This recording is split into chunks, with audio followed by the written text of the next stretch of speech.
Muito bom dia a todos ligados aqui na Record News, canal 51. Estamos começando mais um Em Pauta e hoje vamos falar sobre direito do consumidor. Para bater um papo com a gente, eu tenho aqui nos estúdios do Em Pauta Gisela Simona, que trabalha no Procon. Ela é superintendente do Procon de Mato Grosso. Muito bom dia, Gisela. Bom dia a todos que nos assistem. E eu tenho também o Dr. Rodrigo Palomares, advogado e presidente da Comissão de Defesa do Consumidor da OAB. Esse ano foram registrados mais de 19 mil atendimentos no Procon. E vamos bater um papo sobre essas estatísticas e ouvir os dois lados da moeda. Dr. Rodrigo, bom dia. Bom dia. Gisela, vou começar com você. Mais de 19 mil atendimentos. Essa estatística divulgada recentemente, o que ela traz de positivo e de aprendizado para o Procon? Bom, na verdade ela traz algumas... dá para se fazer algumas avaliações desses dados, né? Se a gente compara esse mesmo primeiro semestre de 2014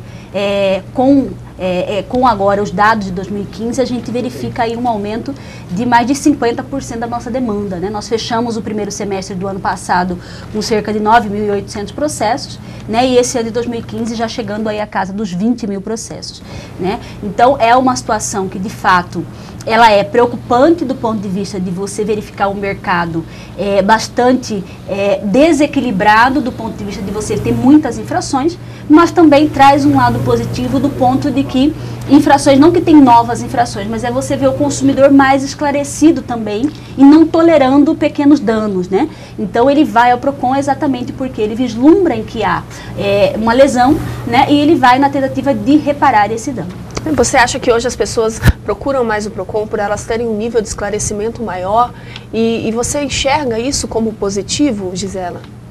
Ele é positivo na medida que a pessoa, na verdade, procura um órgão para não se acomodar com aquela situação de lesão que está sofrendo, né? Mas mais do que isso, a gente tem hoje lesões, né? E o ranking ele mostra que a área de serviços essenciais, ela acaba tendo uma maior demanda, né? Na posição de energia elétrica em primeiro lugar, na sequência água, esgoto e telefonia. Então isso de alguma forma demonstra que, como você não tem como muito optar por essas empresas, né? Você tem uma única de energia elétrica, você tem uma única de água, então o consumidor sabe que se ele não reclama, isso a tendência é piorar. Então a reclamação ela acaba aumentando do ponto de vista que você está afetando os serviços que são essenciais para o cidadão e de que ele não vê uma melhora no serviço, pelo contrário, há uma piora e um custo maior. Então aí ele procura o órgão para tentar amenizar essa situação. Ok. Doutor Rodrigo, você é especialista em direito do consumidor e presidente da Comissão de Direito do Consumidor da Ordem dos Advogados do Brasil, seccional Mato Grosso, né? Como que você enxerga esse aumento dessa demanda que nós estamos debatendo aqui? Você enxerga isso como as empresas estão cometendo mais atos infracionais junto ao consumidor ou o consumidor está se tornando cada vez mais esclarecido? Bom, nós temos as duas versões. A primeira versão, as empresas estão cometendo mais falhas na prestação de serviço ou ofertando produtos defeituosos no mercado.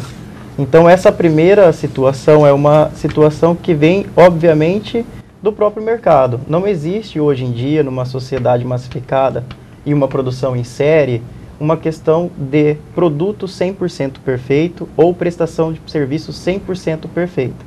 Nesse sentido, com o aumento da demanda, vamos dizer assim, da oferta do produto ou do serviço no mercado, obviamente que vai ter o aumento também das falhas nas prestações de serviço e também dos defeitos dos produtos.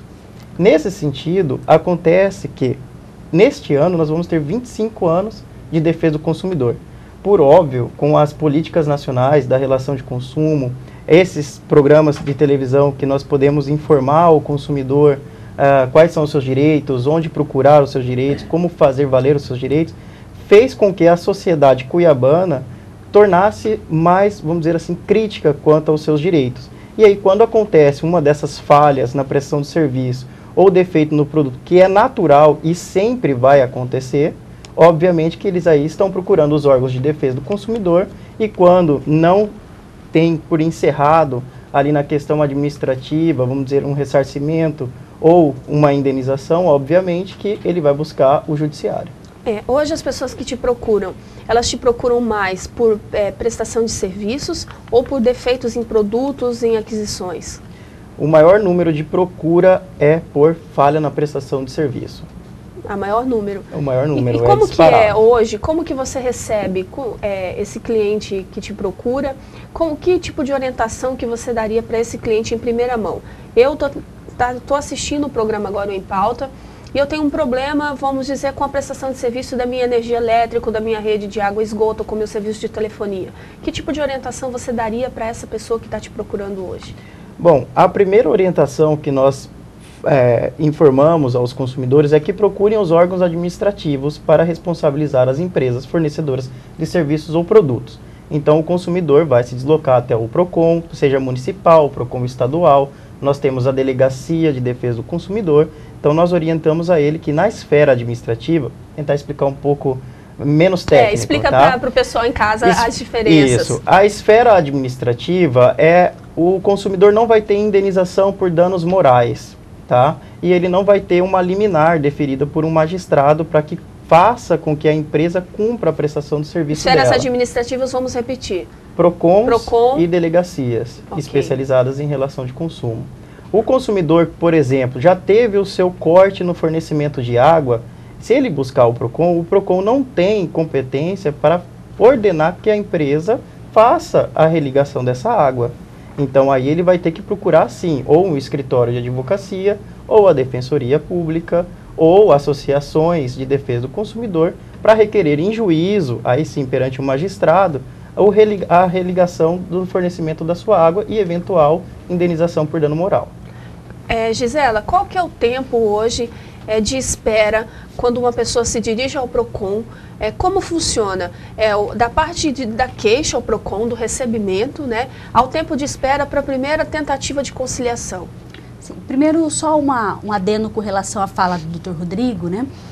Quando o PROCON ele recebe um cidadão, um consumidor, que ele está com uma conta de água, por exemplo, cortada, uma conta de energia, e isso foi feito de uma forma ilegal, né, nós temos ali como determinar essa religação. Determinar, é claro que, diferente do judiciário, que aplica uma multa diária caso essa empresa não cumpra, né, nós podemos aplicar a multa administrativa. Ocorre que, sendo flagrante, né, é o caso do consumidor até que está com a conta paga, mas essa energia não foi ligada. Então, nesse caso, há possibilidades, há meios administrativos de determinar essa religação. Com relação ao tempo, né, é importante deixar claro para o consumidor que nós temos tipos de atendimento diferenciado. Algumas situações mais simples, o PROCON consegue fazer o que nós chamamos de atendimento preliminar, ou seja, o consumidor chega, na hora eu faço um contato com a empresa e naquele momento eu resolvo o problema, né? Então, uma situação, por exemplo, de uma cobrança indevida na sua conta corrente, né? Nós temos um contato direto com o jurídico do banco, naquele momento nós solicitamos a exclusão daquela cobrança, o estorno daquela cobrança, né? E resolvemos na hora. Então o consumidor ele vai ao PROCON e naquele ato é resolvida a demanda. Esse é chamado de atendimento preliminar. O outro tipo de demanda que é hoje, talvez a maior tipo de atendimento que o PROCON faz, ou seja, 70% é a carta CIP, que é uma carta de informações preliminares, onde nós descrevemos o problema que está tendo o consumidor e fazemos o pedido, e o fornecedor ele tem um prazo de 15 dias para responder. Então, entre a elaboração dessa CIP junto ao PROCON e a resposta da empresa, considerando envio de correios, etc., o prazo para conclusão é de 30 dias, que é esse o prazo que nós pedimos ao consumidor para retornar ao órgão. Então, regra geral, 70% da nossa demanda é resolvida em 30 dias. E os casos mais complexos, ela já depende de uma audiência de conciliação, onde nós temos um corpo jurídico, que são formados por advogados, que são conciliadores de defesa do consumidor, devidamente concursados junto ao Estado de Mato Grosso, e então eles fazem essa mediação entre consumidor e fornecedor num processo mais demorado, que aí o nosso prazo de qualidade ele chega a ser de 120 dias para a conclusão desse procedimento. Bacana. Vamos colocar uma situação hipotética. Recebi uma fatura de cartão de crédito que ela vem com cobranças de juros, o que acontece normalmente, juros em cima de juros, em cima de juros, e eu acho que aquela cobrança não é legal. Então eu tenho que procurar o PROCON, E o PROCON imediatamente vai tentar promover uma conciliação entre o banco e a pessoa que vos procurou? Exatamente. Nós temos aí alguns contatos, grandes empresas do tipo instituições financeiras, telecomunicações. Na verdade, nós temos Tem êxito contato... nisso, Gisela? Geralmente Sim. você consegue tirar esses juros, resolver essa situação para que não gere um conflito, uma demanda e isso acabe indo para a parte jurídica? Então, a questão do cartão de crédito mencionada por você, ela é uma situação um pouco mais complexa, isso inclusive até no próprio judiciário, porque infelizmente o entendimento do Poder Judiciário referente a juros do cartão de crédito, ele não é aquele que atende o melhor interesse do consumidor. Mas a tentativa de acordo existe, né? Então, o que acontece? Geralmente, a instituição financeira, não numa situação de cancelar juros e multa, mas numa proposta, às vezes, melhor do que aquela que ele já tentou via call center, é feita num primeiro momento, o consumidor ele tem direito de aceitar ou não. Se ele aceita, encerra por ali. Caso ele entenda que mesmo aquela proposta sendo feita, ainda há uma situação que ele não concorda, aí o processo dá prosseguimento. Ok. Doutor Rodrigo, se o processo falhou, a Gisela não conseguiu, aí sim, quais as medidas legais cabíveis para a pessoa que não conseguiu ter a resolução do PROCON? Deixa a pergunta aberta também, viu, Gisela? O que ela tem que fazer em seguida? Então, o que é interessante para as pessoas compreenderem é que as duas esferas elas não se misturam, tá? Elas podem se complementar. Exatamente. E isso é interessantíssimo. Eu posso fazer a reclamação no PROCON, ter todo esse aparato que a doutora Gisela aqui nos colocou, que realmente tenta fazer a conciliação, falhando a conciliação e havendo constatação de que houve sim uma infração às normas de defesa do consumidor, vai ter a multa administrativa na empresa, mas paralelamente a isso, o consumidor tem uma coisa chamada dano moral, né? E reparação por danos materiais, que ele pode pleitear também na justiça, pelo mesmo fato. Então ele pode querer responsabilizar a empresa administrativamente pelo PROCON e resolver o seu problema mais rápido pelo PROCON, porque o judiciário nós temos em média, em juizado especial, se não for feito excepcionalmente um acordo ou uma mediação, obviamente que nós vamos ter aí uma demanda com recurso de 2 anos, em média, tá? 1 ano e meio a 2 anos. O que é bastante tempo. Demoradíssimo. Se levarmos em consideração que para o consumidor sair do seu trabalho e se deslocar ao PROCON, já há uma lide, já há um problema. E esse problema, se você levar para a iniciativa privada, tempo é dinheiro. Para o consumidor também, tempo é dinheiro. Isso não tem sido levado em consideração pelos nossos tribunais. Então, quando eu já procuro o PROCON, eu já tive um problema, já houve uma falha ou uma suposta falha na prestação de serviço ou nenhum defeito, em que a gente tenta administrativamente o consumidor mais esclarecido, aquele que não quer realmente enriquecer ilicitamente através de uma falha na prestação de serviço, ele vai procurar os órgãos de defesa do consumidor, vai tentar sanar o problema. Sanado, ele vai se dar por satisfeito. Acontece que muitas das vezes a gente consegue resolver, mas ainda sobrou uma mágoa, ainda sobrou a questão que a falha na prestação de serviço te deu outros prejuízos, que aí sim você também pode pleitear no judiciário. Tá. É bacana a gente reiterar, e você frisou bem a questão do complemento. É para que as pessoas não entendam que um é contrário ao outro, e sim um complementa o outro. Sim, é exatamente porque, né? Às vezes, por conta dessa situação de ter um procedimento mais célere, né?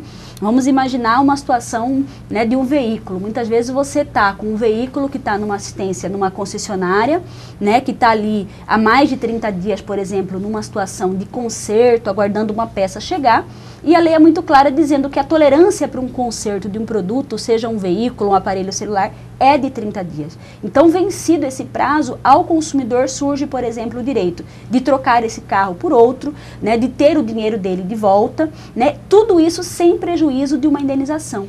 Então, muitas vezes, junto ao PROCON, ele consegue até trocar o veículo. Mas o que significou ficar 30 dias sem veículo? Né? Às vezes, até uma pessoa que depende desse veículo para executar o seu trabalho. Então, nada impede, ainda que essa primeira fase seja resolvida junto ao PROCON, por exemplo, da troca do veículo, isso não vai sanar o dano que ele teve durante os seus 40 dias sem carro, por exemplo. Então, aí, nesse caso, ele pode perfeitamente procurar um advogado ou, não tendo condições de pagá-lo, procurar a Defensoria Pública, né, no sentido de ingressar no judiciário com uma indenização, a fim de ver reparado, né, o prejuízo que ele teve em ficar esse veículo por tanto tempo, ou seja, mais tempo do que a própria lei autorizava. Né? Ok. Eu tenho uma pergunta aqui, a gente recebe alguns e-mails e geralmente e-mails voltados para perguntas inerentes ao PROCON. E tem várias perguntas aqui que eu observei que vêm sobre fila de banco, a famosa tempo de espera em banco. Gisela, fala para mim, o que é correto e o que não é correto de esperar-se num banco? Porque a gente hoje entra numa instituição bancária, eu particularmente prefiro fazer tudo pela internet, acho muito mais prático, eu só vou ao banco em último caso. Mas as pessoas entram no banco hoje e recebem uma senha, aí tem o tempo, é lei, isso é lei, né? E geralmente esse tempo de permanência não é cumprido. E aí? Então, isso depois, inclusive, o Dr. Rodrigo pode nos dizer como é que o judiciário está decidindo a respeito. Como que está acatando isso daí, exato. Né, doutor? Mas, de fato, nós temos, e aí é importante só registrar, que a questão do tempo máximo de espera em fila de banco, isso é disciplinado por leis municipais. Então, a lei de Várzea Grande é diferente da lei de Cuiabá, que é diferente de Rondonópolis, enfim, cada município tem um tempo. Padrão do nosso estado. Bacana a senhora reiterar isso, porque até para o pessoal ver que não é uma lei estadual. Exato. O que vale para o banco X em Cuiabá não vale para o banco X em Várzea Grande. Exatamente. Então nós temos uma diferença, né, com relação ao tempo, mas regra geral nós sempre estamos variando aí, colocar um padrão entre 15 minutos, né, em dias aí normais, né, e 30 dias em pico, que geralmente são os primeiros dias do mês, os primeiros 5 dias úteis do mês ou algo nesse sentido. De 15 a 30 minutos. Exatamente, que é o tempo que a gente tem as leis de alguma forma variando. E a própria lei municipal de Cuiabá, por exemplo, ela coloca que quando há um tempo maior do que esse de espera na fila, o consumidor ele tem direito à indenização por danos morais e materiais, enfim, que ele sofreu. Ocorre que isso, infelizmente, não tem sido acatado, numa grande maioria, pelo Poder Judiciário, o que tem feito com que os bancos, de alguma forma, não mudem a postura, né? Infelizmente, embora você tenha autuações aí, e o que a gente verifica é que o consumidor, ele faz a denúncia sim, mas você tinha essa denúncia também quando ele, de alguma forma, tinha uma esperança de ver uma condenação daquele banco. A posição do judiciário, de alguma forma, de não acatar os pedidos de indenização dos consumidores, acabou fazendo com que o número de demandas, inclusive no PROCON, tenha caído de uma forma drástica em termos de reclamação. Então, isso é muito ruim. A gente acredita que o judiciário deveria, ao contrário, punir com valores elevados para desmotivar a causa de todo esse problema, mas não é essa a posição, e aí o Dr. Rodrigo pode até nos explicar um pouco mais no âmbito do judiciário como é que isso tem ocorrido, né? Agora, deixando claro, o PROCON, diante da denúncia, né, nós vamos até a instituição financeira e ela sim é autuada, né, e ali ela acaba pagando por multas administrativas, né, que é o que tem sido feito. Doutor, tem muita demanda no teu escritório, ou você ouviu muita reclamação lá na Comissão de Direito do Consumidor do OAB quanto ao quesito fila de banco? Como que é? Bom, na comissão da Ordem, nós discutimos isso diariamente. Em todas as nossas reuniões ordinárias sempre vem uma questão, e a fila do banco? E a fila do banco? E a fila de banco? E a gente fica se questionando e tentando entender qual é o próximo entendimento dos magistrados aqui de Cuiabá, em especial dos juizados especiais. Para o pessoal de casa entender, nós temos uma turma recursal única, que agora, essa semana, foi dividida em duas, tá? Nós temos hoje, atualmente, 2 turmas recursais que julgam o processo de primeiro grau, ou seja, eu ganhei e aí tem o recurso, vai para essa turma recursal. A primeira composição das turmas recursais, nós tínhamos o entendimento, sim, que a espera demasiada em fila de banco ensejava dano moral. Isso era uma súmula que nós tínhamos nessa turma recursal. Essa súmula foi revogada com a atual composição da turma recursal, entendendo que não há que se falar em dano moral por simplesmente esperar em fila de banco, seja 1 hora, 1h30, 2 horas, não vai te ensejar dano moral, porque isso daí é um mero aborrecimento da vida, do cotidiano numa sociedade massificada, do qual nós não consideramos, nós não estamos de acordo com esse entendimento, né? Toda a comissão, assim como o PROCON, creio que todos que defendem o direito do consumidor também entendem diversamente da atual composição da nossa turma recursal. Obviamente que a nossa lei municipal, ela prevê, além da sanção administrativa, lá vem de forma expressa dano moral. Mas aí a gente fica se perguntando, quando você fala dano moral, a pessoa que lê, que interpreta, no caso o magistrado ou qualquer outro cidadão, ele vai imaginar o quê? Uma situação vexatória, ele vai imaginar uma humilhação ou algo do gênero, que não é o caso. O dano moral ali aplicado não é porque você vai numa fila de banco e se sente humilhado porque ficou 1 hora lá aguardando, mas sim por desrespeito às normas das relações de consumo, a boa-fé objetiva contratual, que é o dever de lealdade, transparência, da boa qualidade na prestação de serviço, entre outros. Obviamente que já houveram algumas comparações, diga-se de passagem, que esdrúxulas, de comparar uma fila de banco, que é um serviço essencial, a uma fila de um evento ou de um cinema, que é lazer, que não é essencial. Lá você passa 2, 3 horas porque você quer. Na fila de banco você necessita, então você não pode passar 2, 3 horas. Aqui mesmo no programa, você falou, eu prefiro fazer tudo pela internet, em último caso eu vou ao banco. Não é porque você não gosta de ir ao banco, é porque o serviço é defeituoso. Por questões de tempo, né, doutor? É falho. Então hoje nós estamos aqui no horário de almoço. Se você se programar a ir ao banco, com certeza você vai desprogramar tudo que você tinha para fazer à tarde, porque você não sabe que horas você vai sair da agência bancária. E nós temos dados, inclusive, que as instituições bancárias oferem lucros exorbitantes em nossa nação. Então não há razão de existir esse desrespeito com relação ao consumidor e, obviamente, que sempre nós votaremos pela indenização do consumidor na modalidade dano moral. Bacana. Bom, eu vou continuar com esse papo daqui a pouco, conversando mais com a Gisela e com o Dr. Rodrigo, mas antes eu vou para o intervalo comercial, daqui a pouquinho eu volto no Em Pauta. Até mais. Grandes reportagens da maior floresta do planeta, as belezas da região e a importância da preservação dos recursos naturais. De segunda a sexta, 8h30 da noite, Eco Record News Amazônia. Quando a gente se machucar pelo caminho, ela sempre nos socorre com todo carinho. Só que agora ela precisa da gente pra salvar, acolher, pra amar e fazer diferente. Salve, salve, nossa casa. Salve. Ajude a Santa Casa a continuar salvando vidas. Acesse Santa Casa CBA ou ligue 3051 1946. Faça a sua doação. Nossa casa.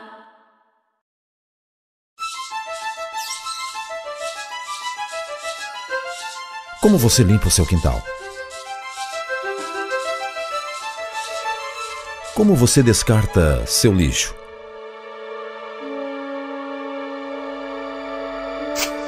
Seria loucura queimar o meio onde vive?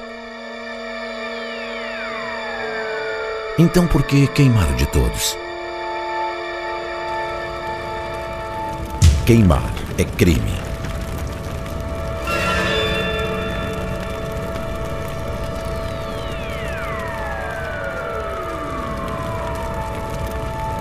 A punição é rigorosa e a fiscalização está fechando o cerco contra os infratores.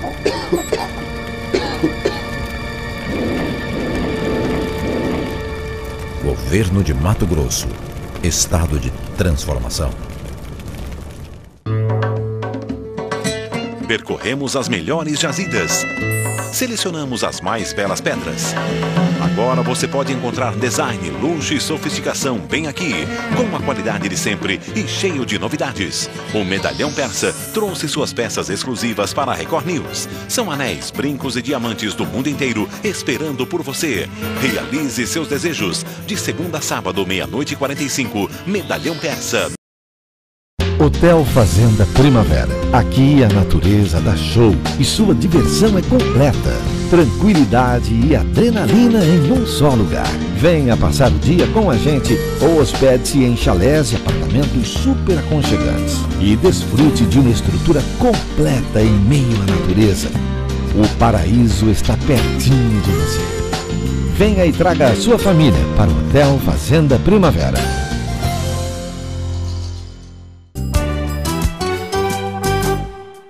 Voltamos com Em Pauta, continuar o meu bate-papo aqui sobre o direito do consumidor. Vou conversar com o Dr. Rodrigo. Dr. Rodrigo, Você explanou muito bem aí a questão das filas de banco. Agora conta um pouquinho pra gente qual que é o papel da Comissão de Direito do Consumidor da Ordem dos Advogados do Brasil. O que vocês fazem lá, o que vocês debatem? Você falou, nos intervalos vínhamos conversando, e o doutor falou sobre algumas ações, alguns estudos que eles levam muito a sério, viu, gente? Procurar estudar e de repente dali sair leis que podem auxiliar o consumidor. Conta pra gente um pouquinho como que é o papel da Comissão de Direito do Consumidor da OAB. Tá. A Comissão de Defesa do Consumidor da Ordem, ela é um órgão consultivo da diretoria da OAB, aqui seccional Mato Grosso. Então nós temos por dever institucional a formulação de pareceres jurídicos, tá, que constem as fundamentações para a nossa diretoria poder explanar para os demais cidadãos ou então do universo jurídico. Então, todas as nossas reuniões, nós temos reuniões toda primeira sexta-feira às 14 horas na sala das reuniões lá na sede da OAB aqui de Cuiabá. Então, nós temos lá aproximadamente entre 15 a 20 membros que sempre estão participando ativamente conosco. Advogados todos? Advogados, para ser membros tem que ser advogado. Ou pode ser convidados. Então, às vezes, nós convidamos as pessoas que trabalham com o direito do consumidor a participar da nossa reunião ordinária, trazendo informações, trazendo ideias, estudos, entre outros. Nós também trabalhamos com evento, tá? Eventos jurídicos, ou às vezes nós participamos também de colaboração com os órgãos de defesa do consumidor, com atendimento ao público, passando informações jurídicas gratuitas, consultas, entre outros, para a população. E nós fazemos esse papel, vamos dizer assim, de oportunizar aquelas pessoas que não tiveram oportunidade de ter as informações que nós, advogados, temos. Tá? Então, nós passamos muitos anos da nossa vida estudando, porque nós tivemos essas oportunidades que muitos cidadãos não tiveram, e nós nos doamos, através da ordem, a essas informações para o cidadão menos, vamos dizer assim, favorecido de informação. Então, esse é o papel, basicamente, da Comissão de Defesa do Consumidor. Além, é claro, da OAB possuir legitimidade para propor ações civis públicas, tá, de defesa do consumidor. Então, nós estamos estudando, havendo viabilidade para alguma dessas ações, nós iremos, com certeza, propor para a nossa diretoria, e aí é do interesse da diretoria passar adiante ou não. Outra coisa importante, né, que, doutor Rodrigo, aí a OAB, a Comissão de Defesa do Consumidor da OAB, ela acaba participando de conselhos, aí como o Conselho Municipal e o Conselho Estadual de Defesa do Consumidor, onde de alguma forma você trabalha a política estadual das relações de consumo. Então, um exemplo muito recente que a gente pode mencionar, que foi uma iniciativa da OAB dentro do Conselho Estadual de Defesa do Consumidor, é a propositura, né, ali junto ao grupo de projetos de lei que podem ser de iniciativa do Executivo e que podem melhorar a vida do consumidor. E um exemplo foi a lei aí da impressão desses comprovantes de pagamento em papel que não seja fotossensível, né, que é aquele que está se apagando com o tempo, né, e nós temos aí vários consumidores que de fato acabam tendo que tirar xerox, tendo que requerer uma segunda via. Isso já é lei, né? doutor? Isso já é lei, doutora? Não, isso foi uma propositura que foi feita recentemente agora, né, pela OAB, já foi encaminhada aí à nossa Procuradoria do Estado e logo deve aí estar junto à Assembleia Legislativa. Bacana, gostei, viu? Isso já aconteceu comigo, imprimir e acabar perdendo o comprovante, ter que ir atrás de segunda via, enfim. E vocês sabiam que para conseguir uma segunda via de um comprovante é uma burocracia muito grande. Eu tive aí que despender muito tempo e muito aborrecimento para conseguir aí uma segunda via. Mas, Gisela, me fala uma coisa. Nós tivemos aí, desses 16.557 procedimentos administrativos registrados no SINDEC, a maioria das reclamações foi por serviços essenciais. Por que você acha que essa demanda de serviços essenciais, e explica para a gente, para as pessoas que estão em casa, que são serviços essenciais, por que ela é tão grande em relação a outros? Você acha que a demanda, a procura é muito grande e as empresas não estão preparadas? Ou realmente há um descaso por parte das empresas com relação ao consumidor? Bom, os serviços essenciais são aqueles serviços, né, sem o qual você não vive. Diferentemente de você querer ou não uma roupa nova, você não vive sem água, sem energia elétrica, sem se comunicar com as pessoas, que é o caso das telecomunicações. Então, aí enquadrados dentro da área de essenciais. E aí, nos topo de ranking, na verdade, não dá para criar uma regra genérica para todo tipo de serviço, né? Nós estamos tendo algumas situações pontuais, que eu acho que é importante se registrar, No caso específico da energia elétrica, que hoje é, na verdade, assim, a nossa líder de ranking junto com água e esgoto, né, nós tivemos aí tanto uma situação de aumentos autorizados pelo governo federal na tarifa de energia, como também a questão de criação de bandeiras tarifárias. O consumidor está vendo aí que a cada 100 kW consumido, ele paga R$ 5,50 mais impostos por isso. E junto com isso, o que impactou mais ainda no estado de Mato Grosso é o fato da mudança que nós tivemos aí da SEMAT para Energisa, né, onde nós temos procedimentos de comando diferenciados e que geraram impacto aí no consumidor. Então, medidas, na verdade, até abusivas praticadas, como, por exemplo, mudança de datas de leitura, sem que o consumidor tivesse conhecimento antes. Né? Nós tivemos aí dispensa de funcionários, que acabando gerando contas por média e não por leitura. Então, situações que impactaram negativamente aí, aumentando o valor da conta que o consumidor está reclamando mais.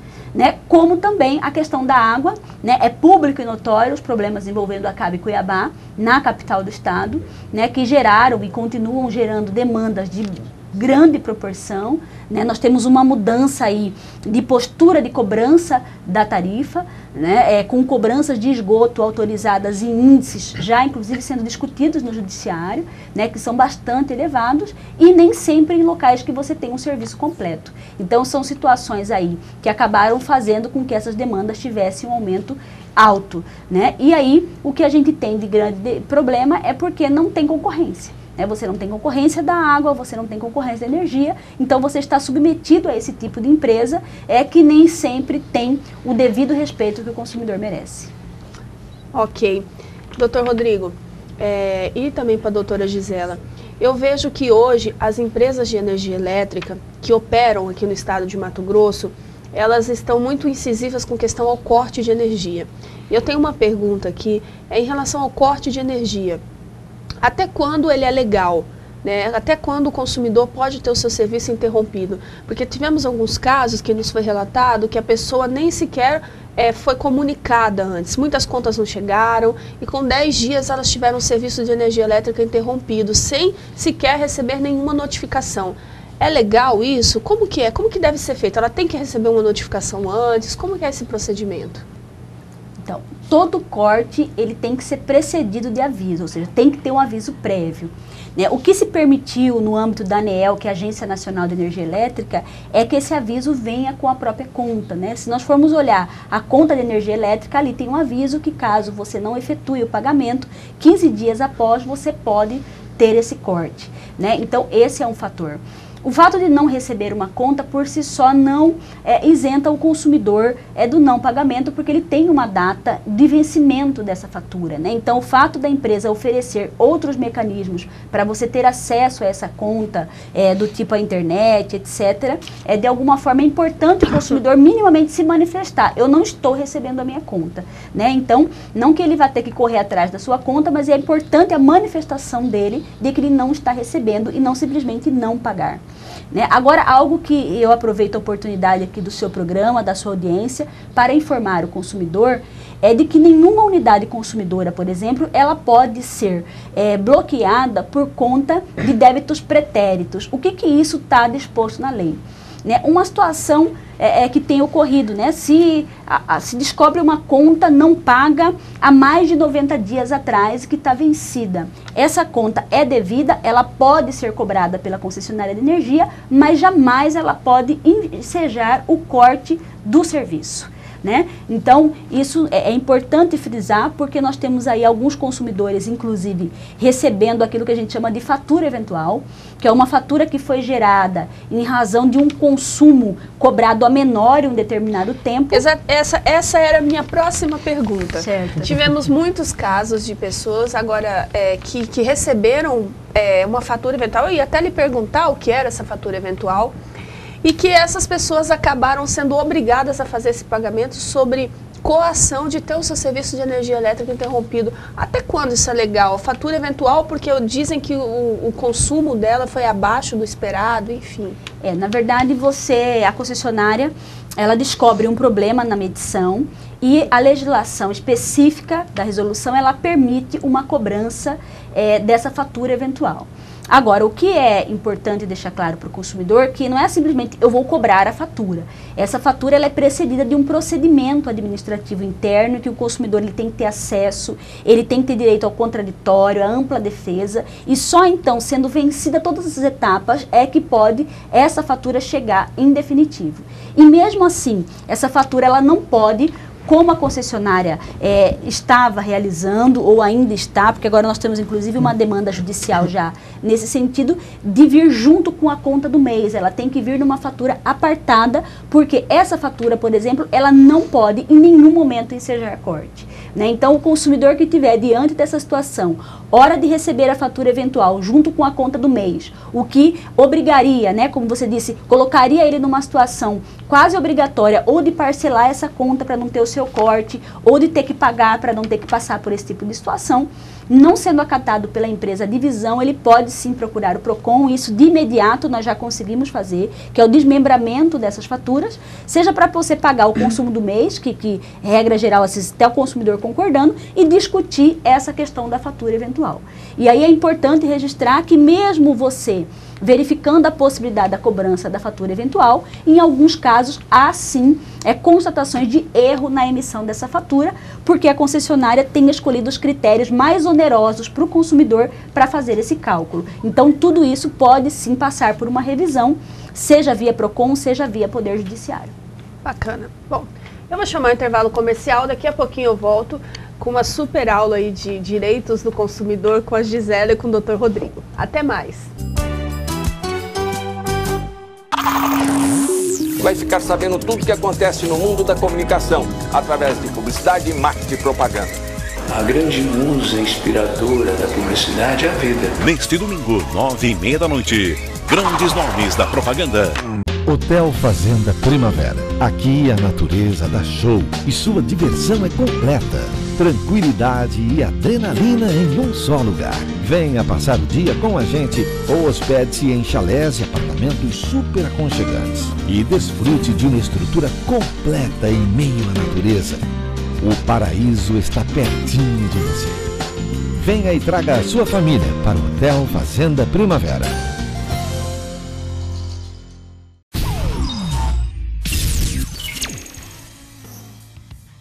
Sua empresa está preparada para o mundo digital?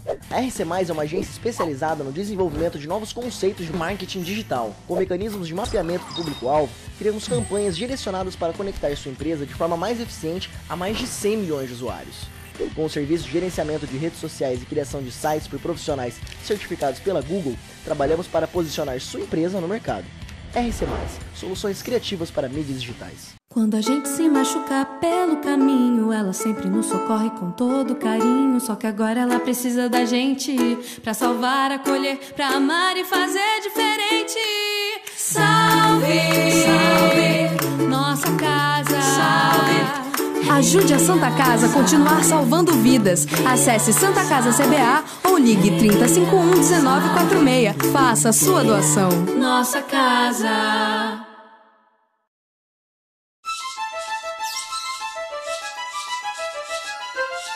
Como você limpa o seu quintal?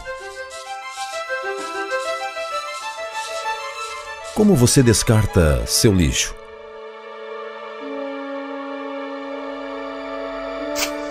Seria loucura queimar o meio onde vive?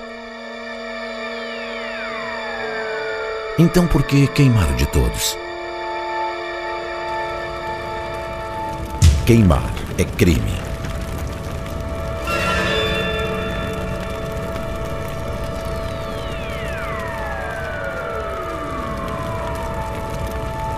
A punição é rigorosa e a fiscalização está fechando o cerco contra os infratores.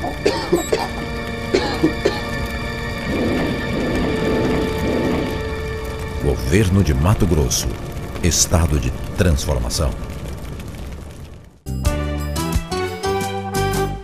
Voltamos aqui com o Em Pauta, vou continuar meu bate-papo sobre direitos e defesa do consumidor. Gisela, hoje a pessoa que se sente lesado, né, que se sente, que foi prejudicado de alguma forma, quais os meios para ela procurar o PROCON hoje? Telefone, endereço, site, como que ela pode hoje saber um pouco mais dos seus direitos e fazer reclamações? Bom, Primeiro, a forma tradicional de recebimento das demandas é pessoal, né? Então, o PROCON em Cuiabá, nós temos na Avenida do CPA, nós temos no posto de atendimento do Ganha Tempo, na Assembleia Legislativa, temos também o PROCON municipal, localizado no centro da cidade, né? E temos aí mais 46 unidades em todo o estado de Mato Grosso. Agora, algo que é novo, né, que talvez atenda mais aos interesses das pessoas hoje, no atual mundo moderno que nós temos, e sempre todo mundo muito corrido e com pouco tempo, é a ferramenta virtual. Existe o site que é o www.consumidor.gov.br.